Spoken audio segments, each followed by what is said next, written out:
l'Union européenne, donc le cauchemar de Marine Le Pen. Alors, c'est par où la sortie pour Marine Le Pen, Amélie Poinçot?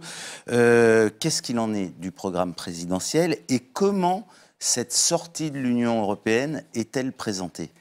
Alors, ce qui est intéressant, c'est qu'il y a un petit décalage entre le discours de Marine Le Pen et ce qui est écrit dans le programme présidentiel, dans les 144 points, et notamment donc ce premier engagement, puisqu'en fait, c'est le premier engagement du programme de Marine Le Pen, effectivement, le retour à la souveraineté nationale.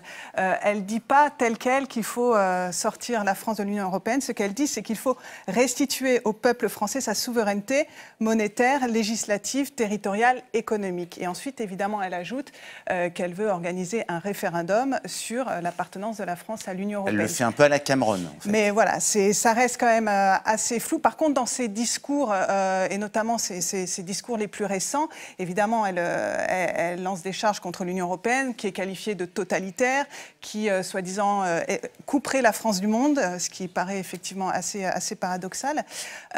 Et puis, par ailleurs, on l'a vu notamment à la suite du Brexit, Marine Le Pen a été la première et la seule, finalement, dirigeante de parti politique français à se réjouir du résultat du référendum britannique. Ouais.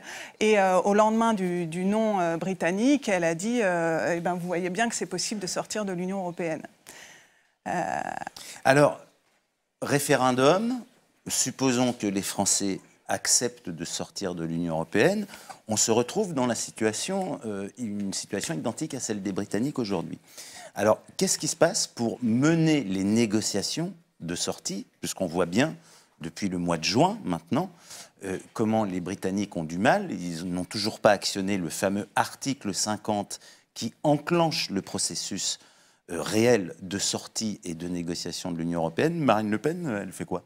Alors c'est effectivement la même problématique, c'est-à-dire que là-dessus, on voit qu'il y a une impréparation totale du Front National. On ne sait pas effectivement comment il compte mener la négociation, quels objectifs il compte atteindre, et on voit bien que voilà, il n'y a aucune analyse finalement chiffrée des conséquences à la fois économiques, mais aussi voilà, en termes de, par exemple, sur les programmes d'échange qui sont voilà, un des piliers de l'Union européenne, les programmes d'échange Erasmus, échanges universitaires, etc.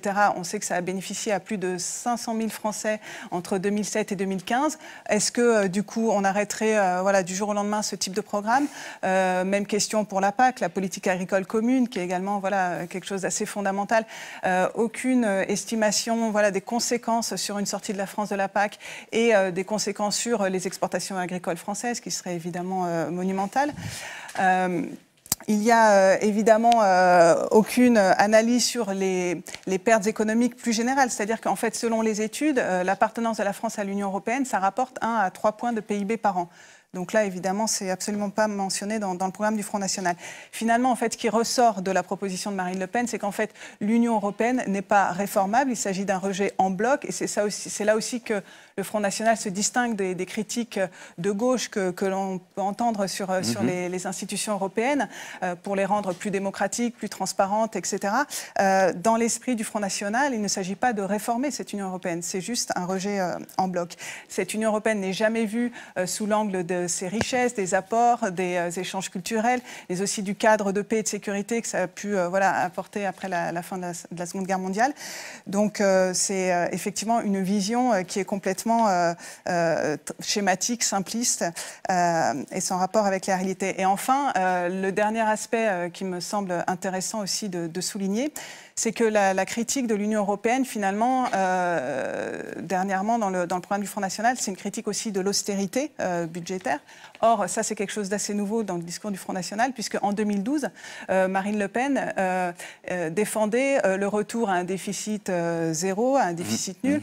Il fallait, dans son esprit, appliquer strictement les règles de la Commission européenne. Aujourd'hui, elle revient là-dessus. Donc, on voit là aussi, sur cette question, le côté complètement girouette du Front National par rapport à l'Union européenne. D'accord, merci Amélie.